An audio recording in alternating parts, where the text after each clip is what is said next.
Yo, what's going on, CZN fam? I'm Sue, and boy, do I have a good one for you today. We're going to be talking about the balance adjustments for Season 2 of Chaos Zero Nightmare. I have been frothing at the mouth, waiting for these dev notes since they announced there would be changes back during the roadmap in December of last year. There is a lot of stuff to talk about, so this is going to be a very long video. If you want to hear me yap about a particular subject, please use the timestamps down below. Overall, it's a pretty massive set of changes, most of them good, but some of them I think are a bit of a miss, and some exclusions are also kind of like puzzling. Anyways, we'll break all of that down here in the video, but first, if you are new here, make sure to subscribe to the channel, and if you really like what I do and want to help support me, you can check out the Patreon link down in the video's description. Anyways, let's move on now and start it off by talking about the very first thing, which is save data storage rules adjustments. I'll kind of just skim over the highlights for you guys, kind of give you the major takeaways.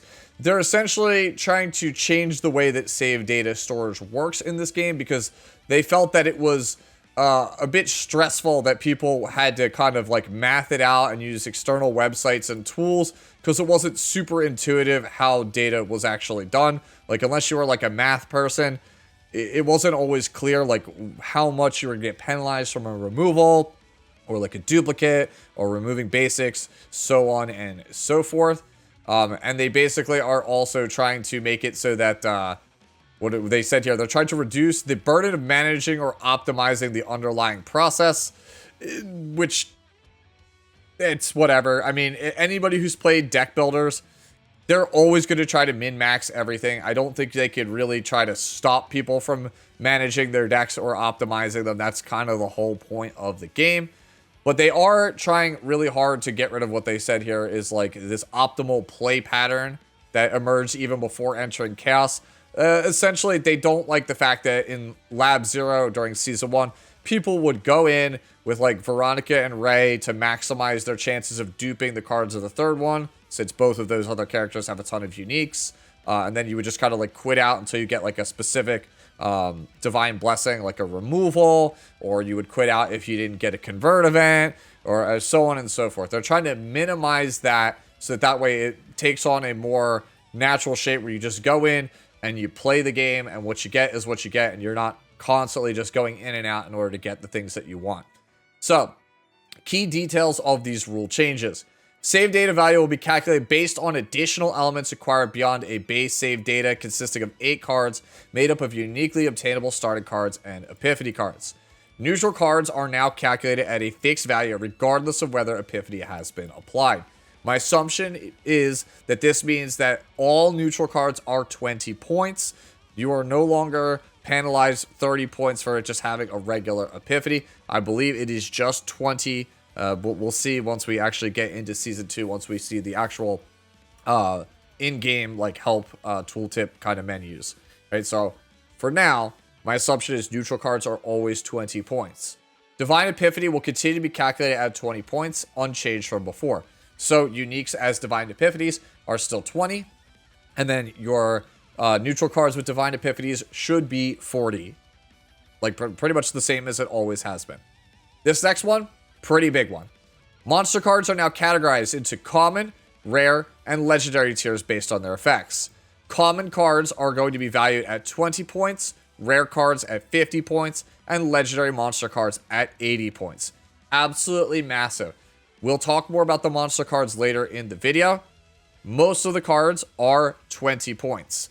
That means that you'll have access to quite a number of the monster cards in the game in your decks, which should open up a ton of deck building possibilities, because previously there have been some very, very amazing cards that are monster cards, right? Just you can't play them because of their 80-point cost. So they did what I thought they would do, which is a variable cost solution. So great change here, you know, really good on the dev team.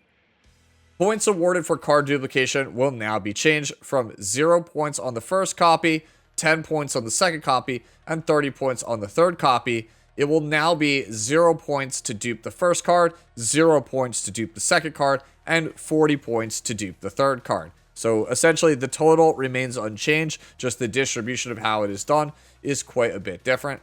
most decks don't really have more than 3 copies of a card, like 3 duplicates. You'll have 4 total with 3 dupes of 1 card. They don't really explain what it would be for like another duplication. I wish they'd kind of given that range, especially given one of the bullet points that we'll be talking about in just a second. Removing cards other than starting cards no longer grants points. So if you remove a card, it doesn't add to your save data value, which is absolutely massive, with one exception. Removing starting cards is valued at 20 points. So now, instead of having to deal with 0 points for the first remove, 10 points for the second, 30 for the third, so on and so forth, it is just straight up 0 to remove a card, but you still get the 20-point penalty for removing a basic. So now, removing all 3 basics is 60 points. It is no longer 100 points. That is a huge change. To compensate for this, though, transforming a card is now treated as removal. So, if you convert a card in the previous, like as it is on live right now, it is 10 points, right? That is not the case. Convert now is 0 points. But again, it is treated as removal, which means if you convert a basic, you will still take that 20-point penalty. That is how it is currently on live, but it's still here. But it's very important because it's treated as removal. This next bullet point. Limits will be added to removal and duplication. Per save data, duplication is limited to a maximum of 4 times, and removal is limited to a maximum of 5 times. This change overall weakens conversion, because converting a card is effectively removal. So if you convert to a card, unless that card has the remove tag, so it leaves at the end of the chaos run, such as the mutant sample in Lab 0, conversion isn't worth it anymore unless it is a card you want in your deck long term, because converting a basic is still 20-point penalty and you no longer get points for removing cards. So the other major change here that you may or may not have noticed is removal is now limited to a maximum of 5 times per save data. You have by default an 8 card starting deck. If you can only remove a maximum of 5, that means that you must be stuck with 3.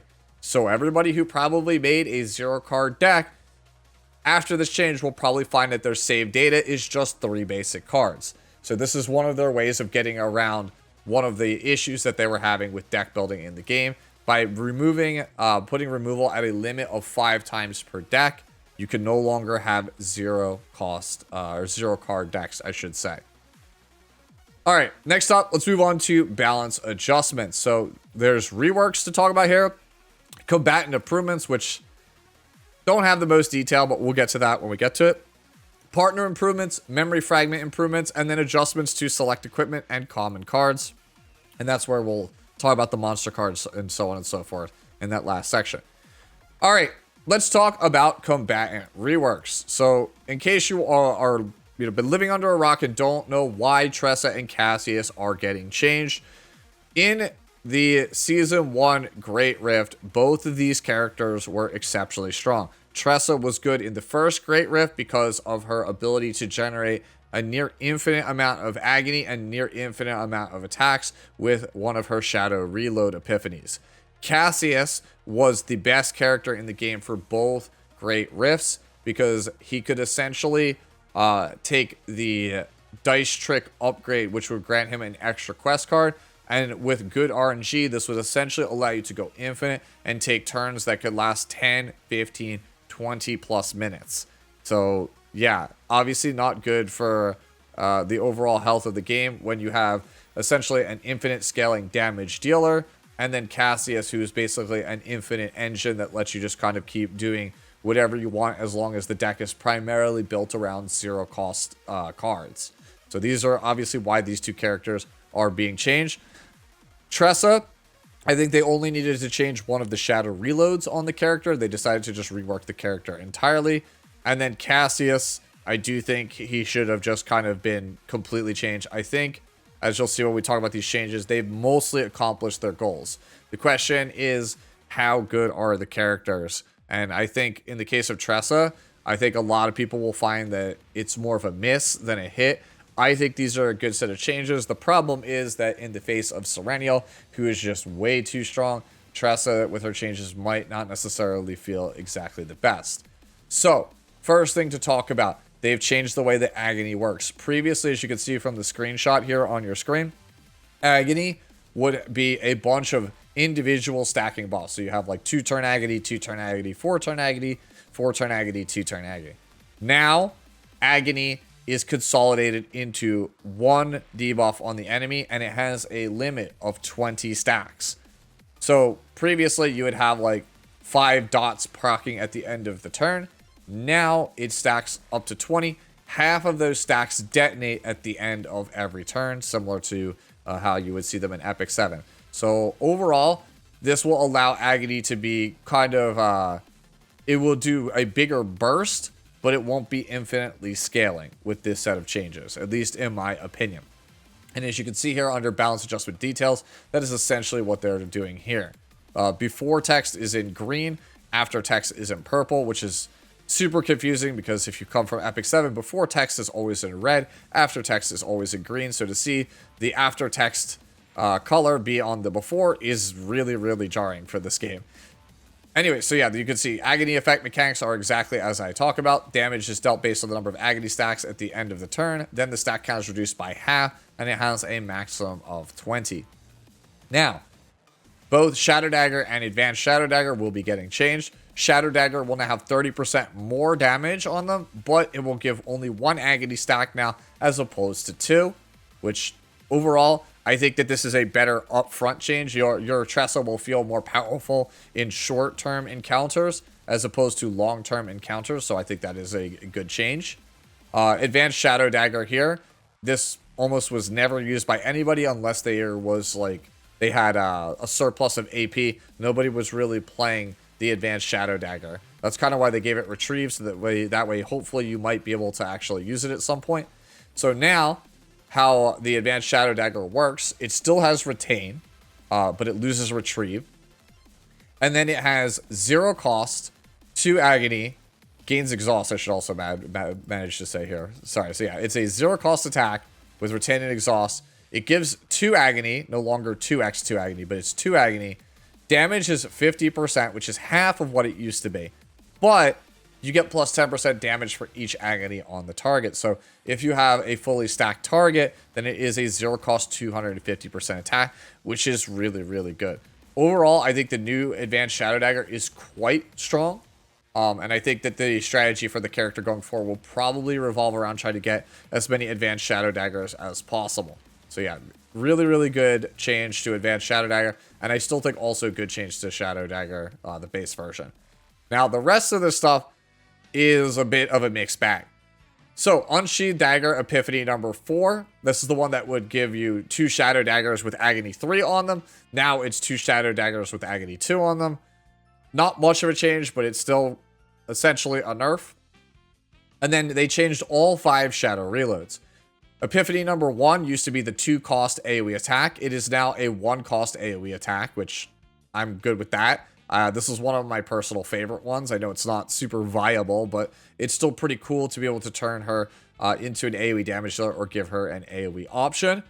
Epiphany number 2 used to create 2 Advanced Shadow Daggers. Now it has a larger heal and only creates 1 Advanced Shadow Dagger, but it is a 0 cost skill as opposed to a 1 cost, which means if you get a couple of these, it'd be an easy way for you to essentially generate, multiple free daggers per turn. Shadow Reload Epiphany number 3, excuse me. This was the X cost card that would heal you 100% times X and give you X Shadow Daggers. The heal is exactly the same as before, but now instead of getting X Shadow Daggers, you will get randomly between a Shadow Dagger or an Advanced Shadow Dagger. So you'll create X cards, roughly half will be Shadow Daggers, roughly half will be Advanced Shadow Daggers. Depending on RNG, you might get like almost all Advanced Shadow Daggers, so on and so forth. I think that this is a good change overall, especially because the new Advanced Shadow Dagger is so strong. I think this is probably the one that most people will start to gravitate towards and build around for the character. Epiphany number 4, this was the one that caused a whole host of issues. This is the one where the upgrade that starts in your hand. Whenever you get healed by a skill card, you make a dagger. It has been changed to a skill as opposed to an upgrade, and now has exhaust all shadow daggers, then create advanced shadow dagger for each exhausted card. I think this is kind of bad, right? I think honestly that this card should have been like 0 cost, create a shadow dagger, then you know, turn all of your shadow daggers into advanced shadow daggers, right? So at least I have some kind of base use on the card or something like that. This is not a great version. Maybe you do keep it as a 1 cost so it doesn't just completely block out this 0 cost advanced dagger creation. But yeah, this one's really bad in my opinion. Like, we'll see. Maybe there's a combo, I don't know.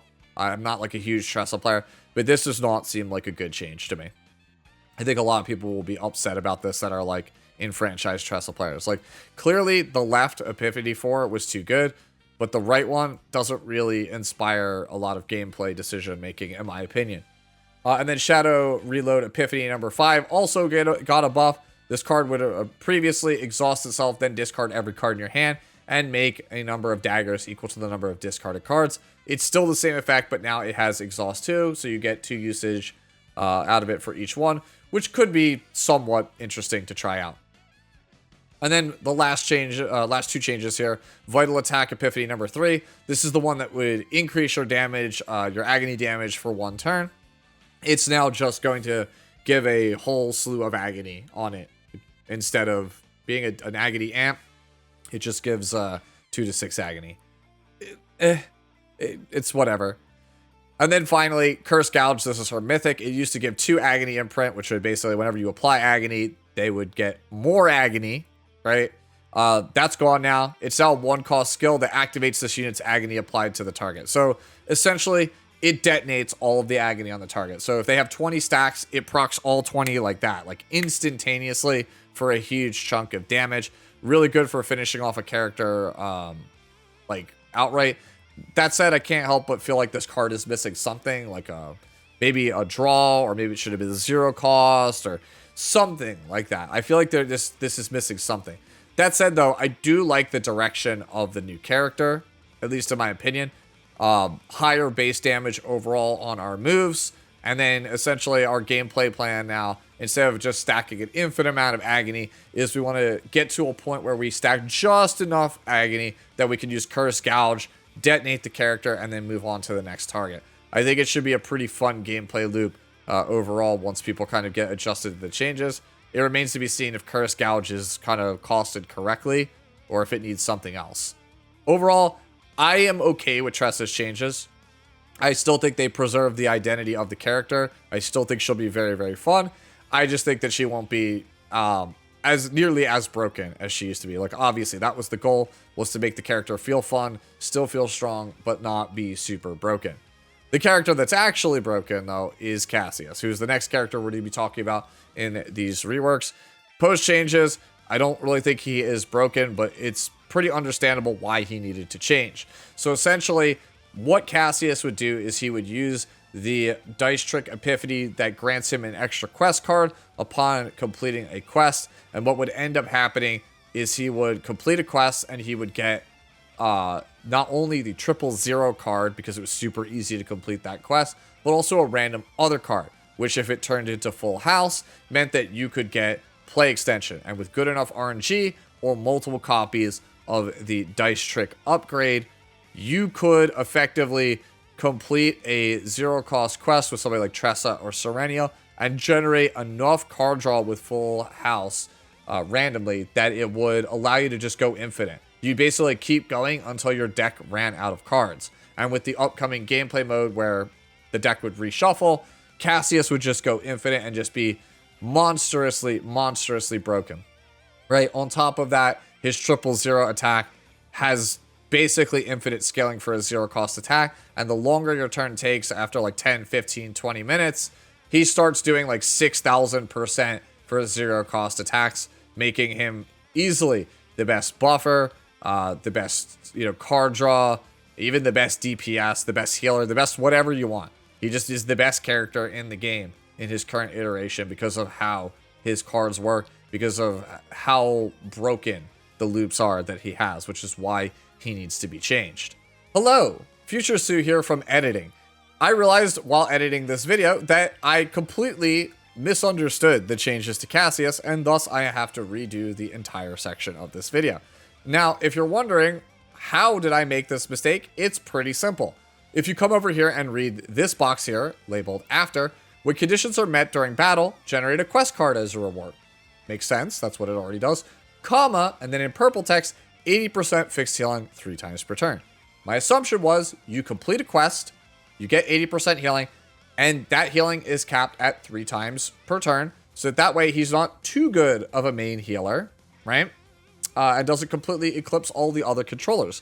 It helps him be a better main healer in Chaos, and not have to rely on a second controller on his team, without making him like stupid broken in that regard and outclassing a character like Mika. That's what I thought it was. Then you come down here and read the dev notes. Cassius's quest mechanics will be revised. Upon completing Cassius's quest, a healing effect will be granted, improving party sustain. And the number of quests that can be completed per turn will be limited to 3. That means Cassius cannot generate more than 3 cards in a turn, which I don't agree with that. I actually think that him being limited to 3 cards per turn is not particularly great. You see, in a game, when complexity is high, reward should also be high, right? Otherwise, why would you play the complex, convoluted character if the reward really just wasn't there? You would just play a simpler to use character with similar or greater rewards. Cassius is by far the most difficult to use out of all of the controllers, all of the supports in the game. He should have technically the highest ceiling. The problem is he currently has an infinite ceiling. It should not be that much better than all the characters. Like, he just completely eclipses every other character in the game. Setting the ceiling at 3 quest cards per turn is, in my opinion, a bit too low. Because at that point, depending on what I get, if I have like the random quest card, right, it's just not really worth it to get 3 copies of certain things, like certain cards here. Like, getting 3 000s might not inherently be worth it anymore. I think that they should have probably bumped the ceiling up a little bit higher to like 5 or maybe even 7 cards. 3 feels a little bit too low. And it also now makes some of the changes to Dice Trick extremely puzzling when you already put such a hard limit on the character. So now, knowing that there's only 3 quest cards that you can generate per turn, let's take a look at the changes. 000 now caps at 200% damage. Makes sense. We don't want this to be an infinitely scaling thing, and make Cassius the best damage dealer in the game. 111, which was by far the worst version of all of his quest cards, got a bump in healing and damage, up from 90% healing and damage to 150%. Full House, which was tied with 000 as the best card in the kit, they still left it as a draw 1, and then also made it so that it decreases stress of a random ally by 2, which will help him as a main healer again in chaos runs, because more so than any other support / main healer, he is the worst at mitigating stress for his team, so that is a super beneficial effect. Now that I know that there's only 3 quest cards that can be made per turn, all of the changes to Dice Trick, at least the damage-based ones, are mostly puzzling. The base version now gives 1 morale reduction for your whole team. So your whole team gets weaker after you use Dice Trick for the turn, which means that you can only really close out turns with Dice Trick. You can't just really kind of spam it as damage. And I guess that's, again, to help limit his overall DPS and make him worse. But hey, if you were going for these Dice Trick options, the base one, Unique Epiphanies 1 and 2, you were already trying to go for a damage slant anyway. So, in my opinion, you probably should have just made these attacks weaker if you're afraid that people were going to spam them or use them in multiples, right? So I don't really like any of those changes. Unique Epiphany 3's change, I do think is also very, very good. Here, it caps the amount of damage just like with the 000, so that way it cannot become too ludicrous, right? I believe it's like capped at 480% now, as opposed to infinitely scaling like it used to be in the past. Dice Trick, Unique Epiphany number 4 here. It gains unique, so that way it's not able to be multiplied and get a lot of free damage and healing at the whenever you use a quest card, right?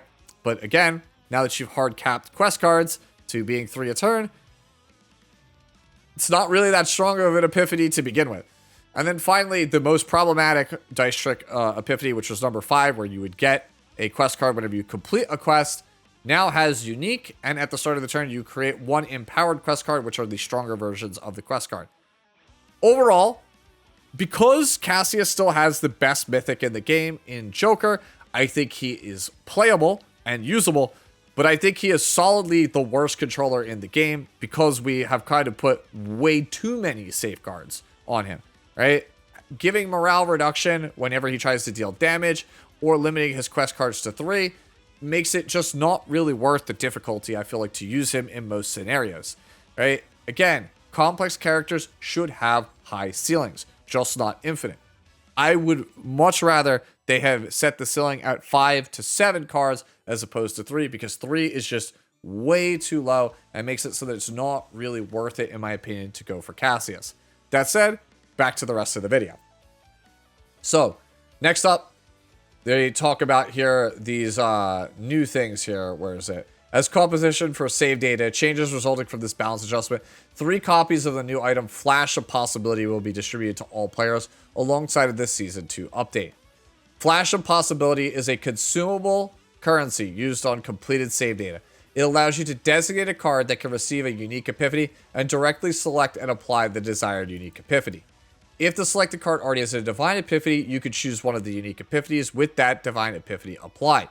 However, if certain divine epiphanies cannot be granted due to the card's type or cost, the available options will be displayed with that divine epiphany removed. Through this feature, we aim to support strategic reconfiguration of existing save data to better align with the revised specifications. So essentially, they're going to be giving you 3 copies of this thing called Flash of Possibility.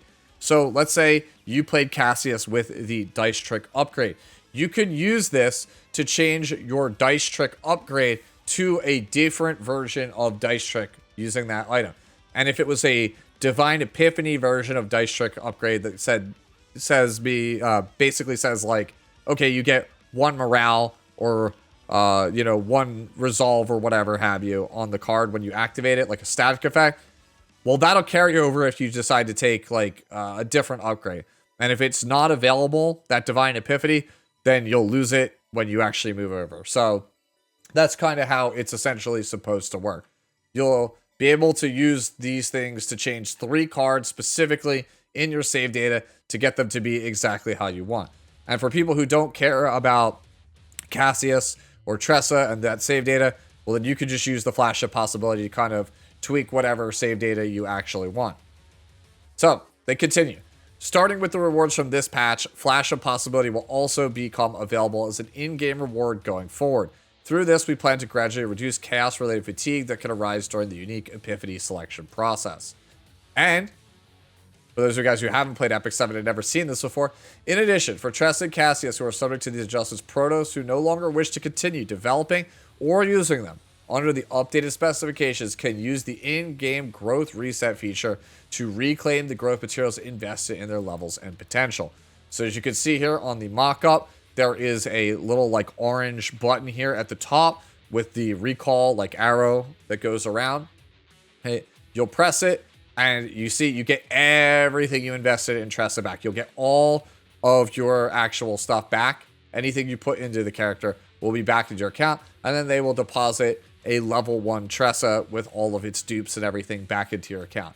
So that's kind of how it works. So if you don't want to play them, no harm, no foul. You get literally everything you invested into the character back. I will say this though, recalls like this one, they usually only last for the patch. So if you don't want to play Tressa or Cassius, or you're unsure, you should recall them near the beginning of the patch, because who knows, like, let's say Nine's banner comes out and the recall is there and you forget to use it and then the next character comes out, it might not be available in that patch. You'll have missed your window. So even if you were unsure, just recall the character. You will still keep all of the materials. You could just put them back the way they were at the end of the day. But if you decide to put it off and wait and realize you don't like them, well, that is a bunch of resources that you lost that you will never get back. So do keep that in mind. All right. Now let's move on to combatant improvements. I think this is the thing that most people are excited about. My only complaint with how they decided to cover the combatant improvements here in this developer note is they don't give specifics, so a lot of things are somewhat ambiguous, or like they need values, but there's no values given. So that's a little bit frustrating. All right, first up, system mechanic on counterattack. So this affects mostly Magna and MAIRU. So, conditional damage amount. Damage amount dealt when an attack is fully blocked by shield will be increased. So essentially, if you have a Vanguard like a Magna and she fully blocks an attack, the counter damage will be increased. How much? I don't know.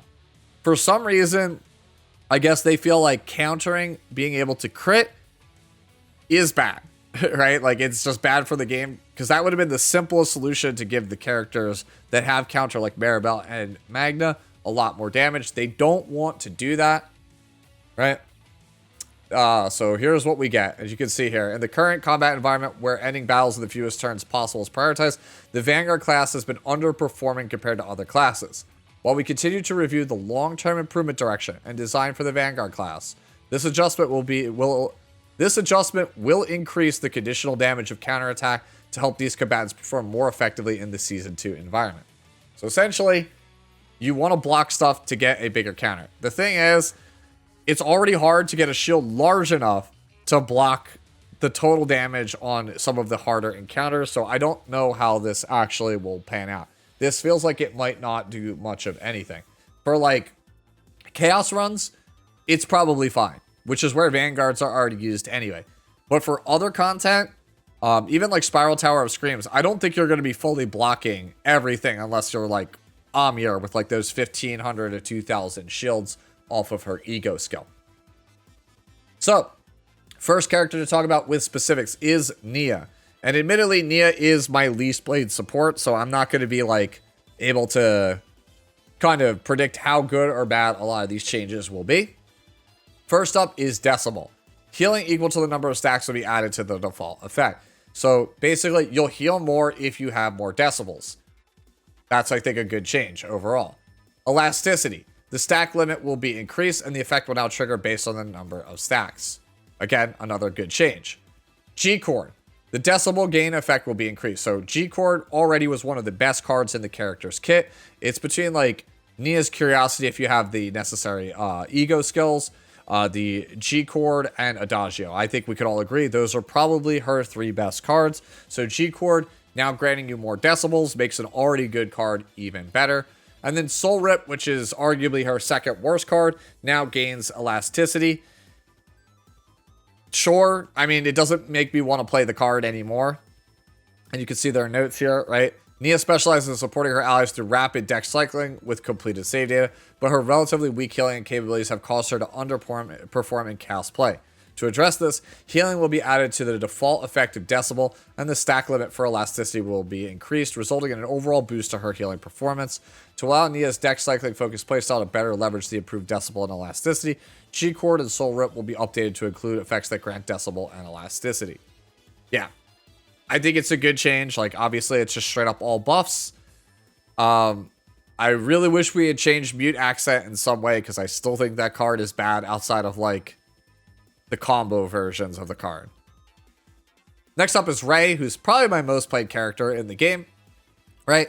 So now the critical hit chance will be removed off of her basic attack and instead replaced with healing. So it's essentially like Cassius's upgrade card that does damage and heal at the same time. That is what Ray's basic attack does as well. Synergizes well with Strike of Darkness, so that is a good change overall. And then the healing capacity for snack time is increased. I already think Ray is near the upper part of the cast. Like, she's in like the top 20% of the cast. So these are basically minor buffs, but they'll help out, I feel like, and let people actually play the character or not feel like as scared to use the character compared to like Mika. Because I find a lot of newer players or like mid-game players, they struggle with trying to move away from Mika. Like, they rely on Mika in order to survive. It's their safety blanket, when the other supports all provide a lot more than Mika, unless you need a skill-based character, like a character with a lot of skill cards in their deck, or you just need a plethora of AP. Like, you need like 6 8, 10 AP for some of these combos, you will usually find better value with other supports. So changes like this to Rei hopefully will allow other people to try out this character as opposed to Mika in more situations. Next up is Orlea. This is the only character in the game I don't own and have no experience with whatsoever, so I actually had to rely on a friend of mine talking to them to ask them how good or bad are these changes for Orlea, so that way I can kind of give you guys my thoughts on it, on all of these changes. So base card composition, instead of having 2 basic attack cards and a heal in her deck, she now has 1 basic attack and 2 heals. Again, it is more in line with trying to make these other controller class characters be a bit better at healing, so that way they could kind of be compared, or comparable I should say, to Mika. So that is a good change. Basic card potential effect. So basically once you upgrade her basics, they have a chance to generate creations. That effect chance is too low, so they've increased it. Overall good quality of life change. Creation, the effect values of creations will be increased. Not really too sure about this one. Don't really know too much about this card. Same thing with growth acceleration. These are like the 2 my friend didn't really spend too much time highlighting, but overall they are technically buffed, so that is a good thing. The big one here though is Will of Light. This is the card that activates, it is a heal that also activates the retain effect of every card in your hand. And previously it was way too cumbersome to use on Orlea unless you had her at Ego 1 and gave the card retain, because it was a 2-cost skill. Now, it being a 1-cost skill makes it significantly easier for players to use Orlea, even without dupes. So that is overall a very, very good change. Overall, I still think Orlea is one of the better characters in the game. Even though I don't own her, I would probably put her in like the top 1/3 of the cast. So having more changes here to help with her sustain and kind of smooth over her game plan overall is very good. Again, though, she's also going to be getting buffed at the start of Season 3. Remember, she is going to be getting some kind of like specialty change or form change that will change the way that the character actually functions. So character is going to be getting even more changes in the future. So I think if you're a fan of Orlea, it's a good time right now. Like, stocks are definitely up on your character. Next up, we have Haru. Pretty simple set of changes. Anchor Shot has its damage increased, and Lift Anchor no longer increases the cost of Anchor Shot, which was already baffling to begin with. Overall, these are good changes, I think, for the character. I would like to try my hand at Haru once we get these changes. She's not normally my cup of tea, but as I've played more and more of the roster, like, I kind of want to make sure I give everyone a fair shot to see how I feel about them, and Haru is one of the ones that I haven't really. Her big thing, the big complaint I hear from people is like, why play her when you could play Serenial? Serenial just does more damage. So now maybe Haru will be a harder hitting threat and will have comparable damage to that character, to Serenial. So we will see. Overall, these seem like pretty good changes for the character. Next up, we come to Yuki, who is one of my favorite characters to play in the entire game. Yuki, since her release, seems to have this air about her, or like this impression amongst people in the community that she is very weak. And I don't really understand that, because I think she is actually one of the better damage dealers in the entire game. When you're fighting single target enemies, for sure, she doesn't feel as good as other options. When you're fighting 2 or more enemies, she is comparable or better than most of the casts. And when you're fighting 3 or more enemies, I would say that she is the best character in the game. Pretty much bar none. The only character that even comes close is Serenial with a specific set of upgrades, of epiphanies. That said, Serenial kind of outclasses almost every damage dealer in the game, but that's besides the point. Yuki is already, in my opinion, strong. Right? I would put her in like the top 20% of the cast for the most part. So for her to get any kind of buffs, in my opinion, is icing on the cake. Flash Slash will have its damage increased. This is really good, because right now, Iceberg Cleave is the premier damage option on the character. Flash Slash is just kind of like the nice to have in case I don't draw Iceberg Cleave. Giving it more damage might end up making it a comparable option to Iceberg Cleave. My hope is that it totally doesn't eclipse Iceberg Cleave, because a lot of people right now, they play builds that have like 2 or 3 Iceberg Cleaves and 1 Flash Slash. It would be kind of weird based on the math if they made it where I need to have like 3 or 4 flash slashes and only 1 Iceberg cleave, but it remains to be seen. Trickery Strike will have its damage increased, thank goodness, because I think this is actually the worst card on the character. Also, a single target damage focused effect will be added to low pick rate epiphanies.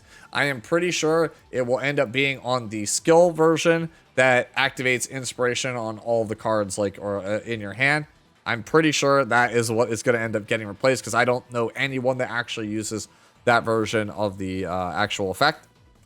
Yeah, overall, good change. Freezing Blade, damage amount will be increased. That is just a huge increase overall to the character's damage. This is the bateau that she uses at the end of every attack if you have the upgrade enabled.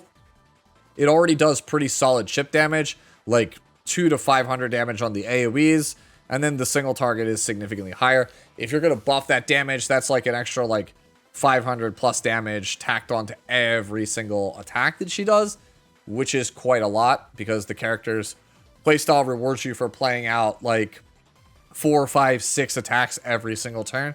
So that's going to add up very, very quickly. I feel like people don't understand like why Yuki is good. She attacks so many times in a turn that even though her damage numbers don't seem high compared to other combatants, the sheer volume of attacks displaced across all of the different bodies makes her actual DPS very, very high. Next up is Chizuru, and admittedly, I'm not a fan of this character. Like, since this character's come out, I don't particularly think she is very strong, and I do think that the character does need some buffs. I would have probably pegged her in the bottom 3 5-stars in the entire game, and I do think that more so than just like damage or powerful effects that she needs quality of life changes because the character just feels incredibly awkward to play. And the adjustments that they provide here, I don't know if these are necessarily the ones we want. They don't really feel like they hit all that well. So for starters, Karmic Flames. This is the way that you build up Will-O-Wisp stacks on the character. It says the effect triggered will be where the effect triggered when used on targets inflicted with cursed shackles will be enhanced. The cost of certain epiphanies will be reduced. That's the most vague way of saying we're going to make Karmic Flames better, but not really tell you how. So that's really hard to evaluate because Karmic Flames feels like it's tacked onto the kit and doesn't really feel necessary at all. So especially when Tsukuyomi can just do basically the same thing but better in a lot of cases. So curious to see what this one's about. Inhibit. This is the debuff that you get from Bound at Dusk. It will now become possible to gain AP through the user's own cards and continuous effects. So now you can generate AP with Bound at Dusk, but only off of cards from Chizuru, which means that everybody's going to have to now go back and farm 1 AP on their Chizuru variants and decks and things like that, because now she'll be able to actually generate AP and play through Bound at Dusk. Bound at Dusk in its base state now, the cost of 2 cards will be reduced. Sure, that's fine. It still doesn't change the fact that this is a very awkward card to play with, and you have to kind of decide up front if it's even worth having in your deck in the first place. With the removal changes, and it not penalizing you, I expect a lot of people will potentially try out Epiphanies, and if it doesn't work, just remove the card at the end of a run. Oni Hunt, which was, in my opinion, her best card already. Damage amount increase effects will be enhanced, and the usability of low pick rate Epiphanies will be improved. So, one of the Oni Hunts that people usually try to use is the single target version that buffs Shadow of the Moon. They're going to enhance that, so I guess instead of like plus 60%, it'll be like plus 80% for each hit, and they're going to improve some of the Oni Hunt Epiphanies. Probably the one that gets bonus hits when there are no cards in your hand, because you'll always have a Shadow of the Moon rotting in your hand, and therefore you can't really use it. So we'll see how that ends up playing out. Shadow of the Moon damage amount will be increased, thank goodness, because the thing feels like it hits like a wet noodle, unless you kind of stack up the number of hits and binds with Tsukuyomi really, really high. I feel like that's the only time that Shadow of the Moon and Shadow of the Moon Plus feels really, really good. Overall, good change. Again, we'll see how it ends up playing out, because the problem I'm having with Chizuru is her damage feels very lackluster compared to other characters. It also says here that Shadow of the Moon cards at the same pile will now stack, even when they are in the graveyard or draw pile. I'm not really sure what that means. You can let me know down in the comments below what this is actually supposed to entail. But yeah, I don't know. I don't really get that one. Moonlight of High Tide, damage amount will be increased. This is her ego skill. So her ego skill is going to do more damage. It also kind of is baffling that Yuki did not get an ego skill buff, because I think it's one of the worst in the entire game. Chizuru's was also pretty bad. So giving a damage amount increase here seems pretty good. Overall, I think these are a step in the right direction, but until I see the numbers, right? And the changes to Karmic Flames and the Oni Hunt Epiphanies, yeah, I'm not sold. I'm not sold that this is enough to make this character feel really, really strong. Next up, we have Khalipe. And as you can see here by their explanation, Khalipe has been widely used in builds centered around Vulture Ejection, particularly in lower difficulty chaos and during early game progression. However, her effectiveness in the meta tends to diminish as players progress into higher level chaos. So basically, they're trying to give her some power spikes to help her kind of remain relevant in these harder chaos dungeons and in harder endgame content, because right now, I think she is the least played Vanguard that I have seen, right? Obviously, I play a lot of Amir, Maribel, and Magna. I play almost no Khalipe, so I'm a little bit biased here, but even when I watch other content creators, right, like Cosmic, I don't ever really see Khalipe all that much, right? I think the last time I saw Khalipe, he had like a Khalipe Narcha Magna build. But like other than that, it's been the other Vanguards are the name of the game. So giving her some quality of life, some kind of like adjustments is pretty good. Upward Slash, I believe this is her 2-cost basic. Damage amount of Upward Slash when its potential is not applied will be increased. Vulture Ejection, which is the core card of the character. Both damage amount and shield gate of certain epiphanies will be increased. That's a good change. And then Overpower, which is probably her weakest card, because all it does is give just a shield. Well, that shield's about to get even fatter, which maybe synergizes with the counterattack changes if you play her on a team with another Vanguard, or you find a way to give her counterattack herself. All right, changes. I think the most impactful one here is Vulture Ejection. I don't know if this is enough for me to want to try to pick up the character, but for those of you hardcore Khalipe fans out there, you can let me know down in the comments below how you feel about these changes. Next up is Magna, who is my most played Vanguard. I thought that Storm of Bitter Cold would have been the card for sure to get buffed on this character, because I think it is in the bottom 3 mythics in the entire game, bottom 3 purple cards. But it wasn't. Inexplicably, we got Glacial Iron Fist, which is debatably the second best card on the character because it does a crap ton of damage. That move got its damage increased. Sure, I'll take it. Now I can just explode characters even harder. Yeah, sure. By extension, by making this damage go up, the odds of you hitting the maximum amount of shield value on it also increase. So that does make it a little bit easier to use the bonus counterattack damage in the upcoming patch. So that is also pretty good. Ice Wall here, shield gain will be increased. That's also great considering that Ice Wall currently for 2 AP cost gives an embarrassing amount of shields. Like Frost Shield, the 1 cost basic, does comparable to what you get for Ice Wall. And it's almost always better to use 2 Frost Walls than to play 1 Ice Wall, which is kind of sad. Like this is definitely the second weakest card in the whole kit. So for it to get a increase to shield makes it absolutely worth it. So when you're fighting huge packs of enemies, especially in like Spiral Tower of Screams, Ice Wall will be very, very impactful because now you'll get a much fatter shield, which will allow you to hopefully get the bonus counterattack damage, which will then be AoE and do a lot of damage overall. I do think that these are good changes. I just wish that Storm of Bitter Cold was slightly better. Right? I think that was the big thing that I was looking for personally. Next up is Hugo.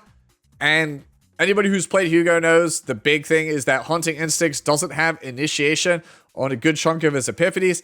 And that's the change they gave here. He gives initiation on pretty much most of his epiphanies now, which is great. That's pretty much all he needed. I think Hugo is one of the best off DPS like supporter characters in the game. He is like the perfect character to bridge your support and your DPS. Like if you're looking for a third and it's not going to be a Vanguard and your controller slash support already has a surplus of skill cards in the deck, Hugo is fantastic in that niche. He was very, very popular at the start of the game. I hopefully expect that with these changes, more and more people will pick him up. I do think he is one of the better characters in the game. He's like the best like off DPS like slash supporter besides Veronica. Like he's in a lot of spots where you could use Veronica. Hugo is a comparable option, right? I would argue he does more damage but has less utility than Veronica. And the last combatant to talk about here is Rin, who, if I'm being honest, I've been playing her a lot lately in preparation for a potential guide. The reason I haven't done it yet is because I was waiting for potential buffs, because having played Rin now for like 15 plus hours, maybe 20 plus hours at this point in preparation for a guide, I think I can safely say Rin is one of the worst 5-stars in the game. No disrespect to you Rin fans out there. I think she's super cool. I think she's super fun to play. But the hurdles you have to jump through for stuff that most other damage dealers can get pretty much up front is a little bit concerning. So I was hoping for some big damage increase, some big damage increases to certain cards in her kit. And so here's what we got. So first up, change to Dark Mist Secret Art Destruction. This is the draw card. Adds the gain Dark Mist stance effect to certain epiphanies because certain card draw effects didn't have it. The conditions for Dark Mist Blade Art will be removed from certain epiphanies. So it'll be easier for you to get like the bonus draw or like the bonus shield on some of the stuff, right? For certain epiphanies, those will be easier to use. So overall, Destruction, which is the best card in my opinion in her entire kit, will be getting made better. After that, we have Dark Mist Inner Art. This is kind of like her damage amplification, skill, or upgrade based on the epiphany you choose. Damage amount increase effects will be increased. How much depends a lot, because right now it's between 30 and 60%. I'm going to expect them to increase the same amount as Freezing Blade on Yuki, because Yuki is 30 to 60%. We could probably realistically, I think, expect to see this to be like 90% or like maybe even 120% in some extreme cases. And I think that that would be pretty good, because that puts it more in line with like Dark Condensation, which is a very good card, and would make getting Divine Epiphanies of Dark Mist Inner Art with reduced cost very, very valuable as like one-ofs in a lot of decks. So I'm here for that change. And unfortunately here, this last one, Dark Mist Secret Art Black Dance. This is in my opinion, the worst card in her entire kit, because it's almost always better to play Annihilation. So I was hoping for damage buffs on Black Dance. Instead, they increased the card hit count. And they go on to explain here what they mean by that, right? Where is it? The hit count limit on Dark Mist Secret Art Black Dance will be removed, increasing Rin's potential damage output in combat. So, if you don't know, Black Dance gets stronger when you activate it for every skill card in your hand, assuming you are in Dark Mist stance. The problem is that Rin is so selfish and requires so much of your hand real estate that very rarely are the other cards in your hand a ton of skills in order to make it worth it over playing Annihilation. And very rarely, if ever, have I hit the cap on Black Dance. Now, I've been told that Orlea is pretty much the solution to this by having Orlea be one of your teammates for Rin. It should be pretty trivially easy to hit the 5-stack limit on Black Dance. But even if you remove the limit to like, infinite, I don't ever really think I'm going to get to a point where, like at least often, where Black Dance is going to get over 5 hits to make this like really, really worth it.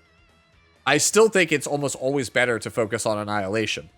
I would have liked to have seen some kind of base damage increase for Black Dance, or a damage increase per skill card on Black Dance. Having extra hit count, it is, on a card that very rarely do I get the full hit count to begin with, doesn't really inspire confidence, right? Again, we will see how this actually pans out. 2 of these changes I think are great for the character. The third one, not so much. Next up, partner improvements. And there is a sneaky line of text in here that I missed the first time I read through this whole thing. And it wasn't until just recently that I noticed this. This right here, this line.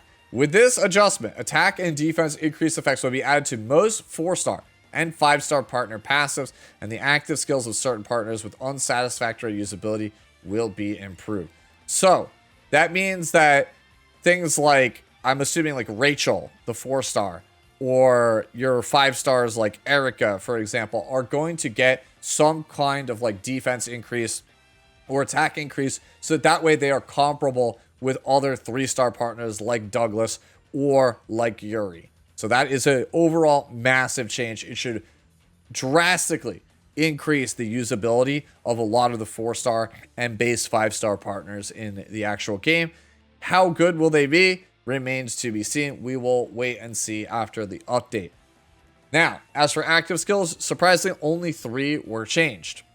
And unsurprisingly, I guess you could say, they're all the banner ones that people didn't really pull early on. Like the recent ones, like Pekko, for example, or Gaia, they're already plenty great because they realized that they made a mistake with the 5-star partners in the first place. So the earlier 5-star banner partners are the ones that are receiving the buffs. So first up is Asteria. This is going to end up being Haru's chosen partner. Previously, you would get a 20% damage amount to the next attack card used by the assigned combatant based on the total cost of all of the cards in your hand. So if you had 10 AP worth of cost of cards in hand, you would get a 200% damage buff to your next attack for 2 cost. That was already solid, but not amazing. Now it is a 40% damage increase. So if you have 10 costs worth of cards in your hand when you activate the ego skill, it is a 400% damage amp, which is ginormous. This with the changes to the anchor shot for Haru, I expect her to be putting up, 4, maybe even 5-digit numbers pretty easily when you have the character built and firing on all cylinders. So overall, good change. Next is Westmacott. This is Yuki's 5-star partner. I think this change is just insane. Previously, it was a 3-cost ego skill, and you would move 1 card from your hand to the top of your draw pile, then draw 1 card of the assigned combatant. Now, it is a 2-cost, move a card from your hand to the top of the draw pile, and then draw 2 of the assigned combatant's cards, which on Yuki, if you don't already have ego skill 2, this will make it trivially easy to get your improvise firing on all cylinders. You'll be able to combo out consistently every single turn, and the ego cost is incredibly cheap on this skill. This is, I think, of the 3 actives, this is the strongest one by far. And then finally, we have Itsuku, who just had its cost reduced from 4 to 3, which is sure, I guess. Like, it's not a bad active skill, but it's not Westmacott, and it's not like the wombo combo potential, I feel like, here of Asteria. I think it's definitely the weakest change overall. I would have liked to see maybe like something a little bit different, a little bit stronger, but to each their own. We'll see how this ends up kind of panning out here. I wasn't already like a huge fan of Itsuku. This doesn't really change too much, I feel like. All right, next up, memory fragment improvement. So they are changing 3 sets. They are all 4-piece sets because they recognize 4-piece sets in this game kind of bad. First up is Orb of Inhibition set. This is the one that was supposed to be played on Chizuru. So before, when hitting 2 times with 1 attack, so if you hit with a multi-hit attack, you get plus 10% damage amount to void cards for 1 turn, and it's stacked up to 2 times. So you get a 20% damage increase to void cards, assuming you could hit with 2 multi-hit attacks on a turn. Overall, this wasn't ever really worth it. So now, you get plus 30% damage amount to void cards that are multi-hit, which is a pretty substantial increase, 30% versus 20%. This might actually be worth it, right? I'll have to run some calcs and numbers, but I think that this is a pretty good change overall. Like, I would consider playing this. Next up is Instinctual Growth, which I think only really Orlea plays this. I don't think anybody else plays this set. It gives you 20% damage increase to instant cards if you have at least 4 or more cards in your hand. They've relaxed that condition to make it 3 or more cards in hand. I don't know if this is enough to make like Khalipe want to play this, but I don't think this changes the number of users. It just makes it easier to use on the one character that already is using it. And then the last one here is Spark and Passion. This is the set that's meant for like Maylin and Veronica and any other Passion character. Previously, when an upgrade card was used, it would increase the damage of the next 5 Passion cards by 20%. Now it says when an upgrade card is used, increase damage amount of Passion cards by 20%, max 1 stack. Now, correct me if I'm wrong, but isn't this like wording similar to like how Pekko is? Doesn't this just kind of stay on always? Like once you use an upgrade card, you just do 20% extra Passion cards for like the whole fight. It's not really clear if that is how it is, but I would think that that makes this pretty good with the changes. Like 20% damage is not like amazing, but making it so that once you use an upgrade card for the whole fight, you just get a blanket damage buff. I'd play that because that's basically every Passion character, right? Like Selena has an upgrade that has initiation. You have Maribel with Wolf's Den. You have Owen has a couple of upgrades that you can get in his kit. You have, let's see, Veronica, obviously, even Maylin. Like, everybody can use this. Like, the whole Passion set could use this. And if it's a static, 20% across the board for the whole fight, once you've used one upgrade, I would absolutely play this, right? So overall, I think Orb of Inhibition or Spark and Passion are probably the best winners here. And Instinctual Growth is like, it's all right. All right, next up, equipment and common card adjustments. This is, I think, the final section here in the dev notes for an otherwise very long video. All right, they're changing 2 pieces of equipment. Brainwave blocking helmet. It now caps at 5 times. You would get a 40% shield whenever you drew a card. So it could get pretty much out of control with characters like Cassius. Like Cassius could essentially just get a shield that was just way bigger than was intended and made Cassius the best Vanguard in the game. To make sure that we don't have a repeat of that if somebody discovers an infinite in Season 2, they have made it so that it has a cap, which honestly, it kind of always should have been considering how generically easy it was to get a sizable shield anyway. And then we have Psionic Combat Suit. Very, very similar situation. Cassius made it very, very clear. On card exhaust, you gain a 30% shield.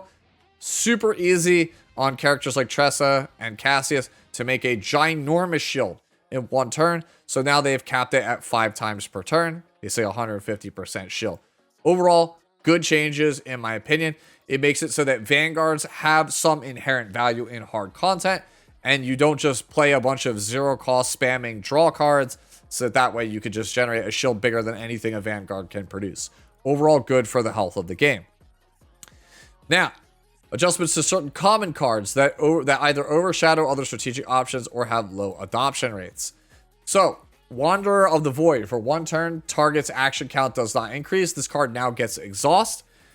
People were using this to kind of stall out really hard bosses.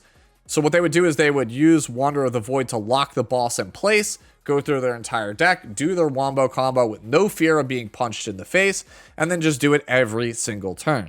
In my opinion, that's a good nerf because it gives strategic value to characters like Vanguards or harder hitting characters like a Kairon or a Haru, as opposed to giving more strength to characters like Tressa or Serenial, for example. So that's why this change is here, and I do think it is a good change. Tactical Action. This is the card that increases the damage amount to target's granted shield by 15%. And now they've made it so that the increases damage amount of targets to shields increase to 25%, right?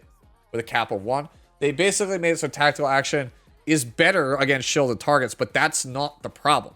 The problem with Tactical Action is that it's really situational. It needs something else. Like, to give you an example, in Magic the Gathering, there's a mechanic called cycling, where you could discard the card to draw one and not get its effect. They put cycling on cards that they know have very situational use cases and will only work like 5 or 10% of the time. That's what Tactical Action needs. It needs something like a draw 1 staple to it so that way I can use it even when it's not relevant and still get some value out of it. Players don't want situational cards that don't really do a lot. They either have to be a build around or generically good, right? And this is neither, in my opinion. Even if it has this max 1, implying that it stays for the whole battle, unless like there is a great rift where the enemy has a shield every single turn, I'm not ever really going to focus on this card. So this is like obscenely narrow. And unless there is a specific piece of content that wants this as the best in slot option, 99.99% of people who play Chaos Zero Nightmare will still not adopt this, in my opinion. Next up, Acid Gas. They've reduced the cost from 1 to 0. They've added Exhaust to it, and it deals 3 impair to all enemies as opposed to 2. I believe impair is that the enemy can't gain a shield. The shields they gain are smaller. So outside of like the blue Chaos planet, this is still useless. It's exactly the same thing I talked about with Tactical Action.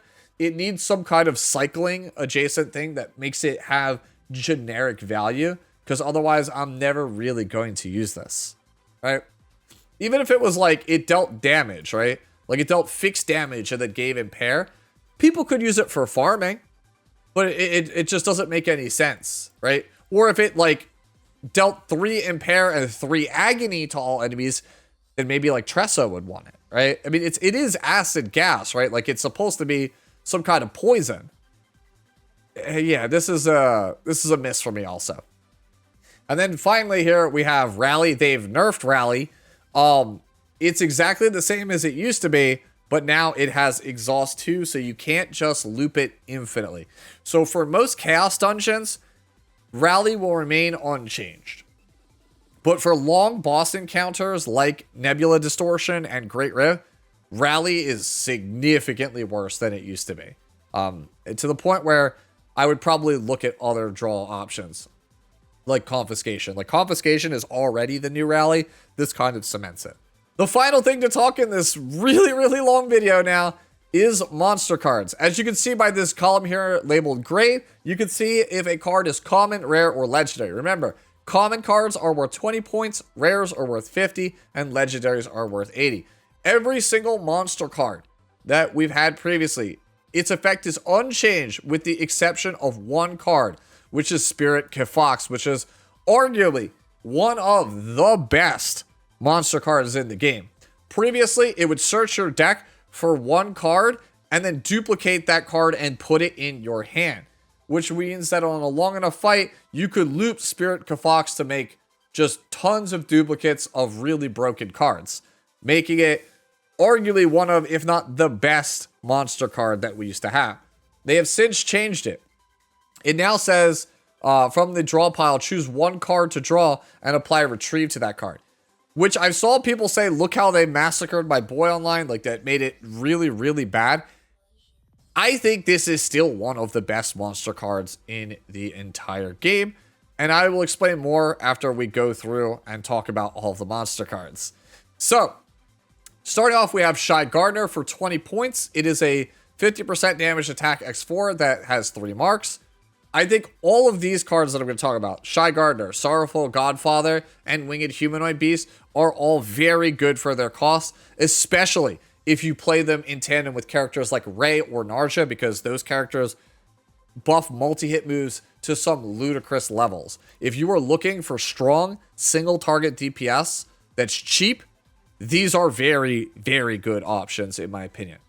Next is Wolfsbane for 20 points. You get to deal 120% damage to all enemies and then give them 2 weaken and 2 impair. I think this is really good on supporters or vanguards that are looking for a DPS option to help support the team.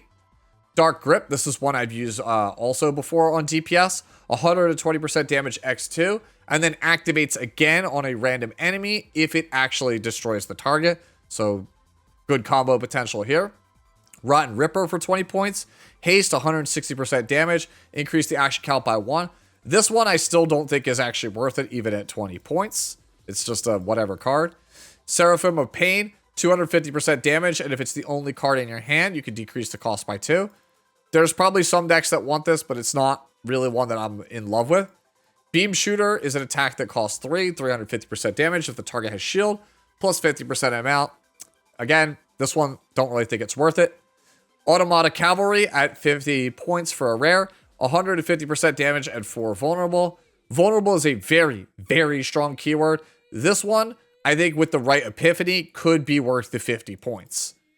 Soldier Prime, 50 points, 2 cost attack card, 300% damage when ravaged, gain 2 AP. Could be very, very good on Serennial. So essentially, if the target gets ravaged, you will get the AP refunded on it. So it's a free attack for characters that can easily ravage. Sounds perfect for Serennial. Legendary 7 arms. So this is the first 80-point card. 1 cost attack. Haze to 120%. If action count is 5, if target's action count is 5 or more, you gain 2 AP. So it is effectively an AP positive card. Considering this is an 80-point 80-point card, you're better off in most cases just going for a Divine Epiphany that gives 1 AP on a card of your choice, trying to farm that. I feel like then spending the 80 here. Abyssal Bug, 20-point card. Exhaust, reduce 1 morale, reduce 3 resolve. So it just kind of makes the enemy, do less damage. This one, not really worth it. Chilling Godfather, 0 cost common card. Activate the bottom card of your deck, then choose 1 card in your hand and move it to the bottom of your draw pile. I actually think this is a really, really good card. For a 0 cost card, it plays the bottom card of your deck, and then you can put a card from your hand on the bottom of your draw pile, which doesn't seem like much. But because Chilling Godfather is now a 20-point card and you can duplicate it, this makes this card incredible in multiples, because then you can go, I would like to activate the bottom card of my deck. Okay, cool. I got a free attack out of it. I would like to put this Cobalt Light on the bottom of my deck with this Chilling Godfather effect. I would like to then play, for 0 cost, a Chilling Godfather and activate the Cobalt Light I just put there on the bottom of the deck, and then just wipe out the enemy team. Oh, they're still alive? Let me put this second Cobalt of Light on the bottom of my deck, and then play my third Chilling Godfather and do it again. So there is great combo potential. There will be a lot of decks that people can build off of Chilling Godfather. I think this is one of the best overall commons that you can have from these changes. Next up is Trapper. This is a card I use semi-infrequently on Magna, so it is now a 20-point card. 120% shield, 1 vulnerable. If the target did not act, 120% shield gain and gains 1 vulnerable.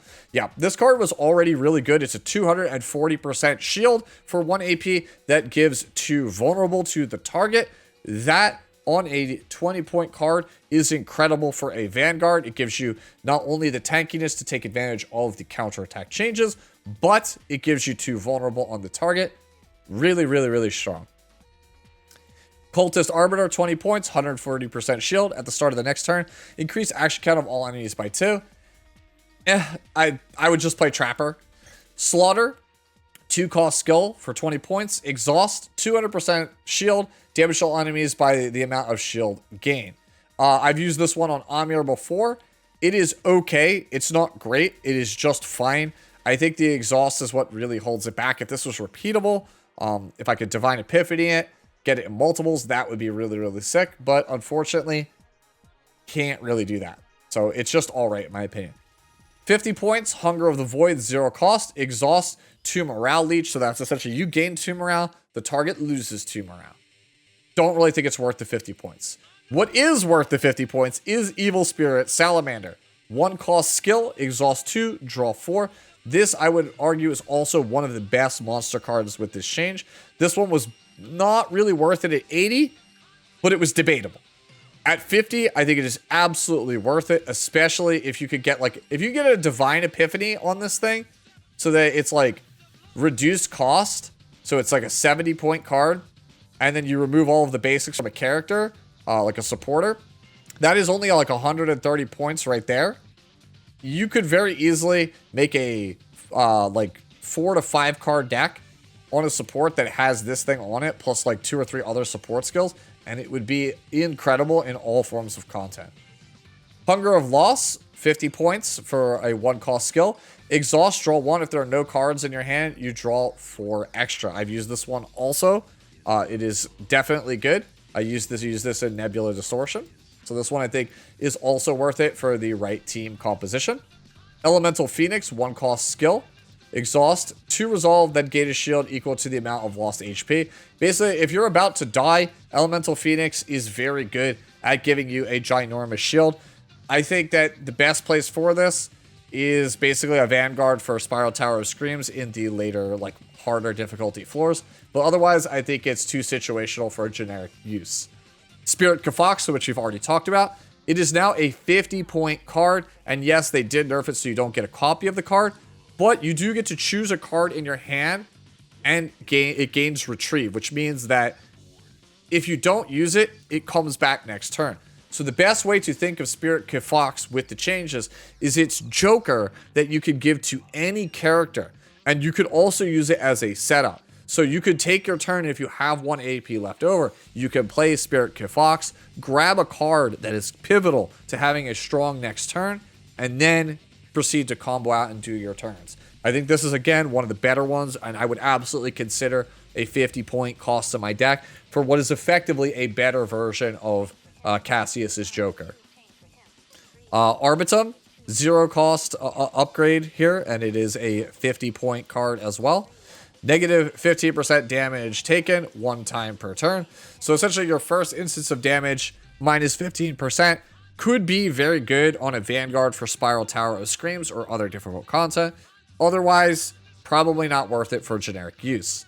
50 points for Gloomy Godmother, 1 cost upgrade. At the end of the turn, 200% damage to a random enemy. We already have characters that have this kind of effect in their decks. You have characters like Magna, who does this to all enemies at the end of every turn, and it's basically baked into her kit and free. I don't really see the value in this one. After Gloomy Godmother, we come to Shellbug here, which I'm indifferent on how I feel about this. 50 points for an upgrade 1. You get 5 crystallization. Now, the reason why I'm indifferent about this one, I think I know why it is a 50 point, because 50 points makes it feel not really worth it. But if this was 20 points, it would be absolutely ridiculous in multiples. Like, you could get Magna, for example, with like 3 or 4 of these things. It would be pretty heinous because she already has the ability to get 4 crystallization in her kit at default.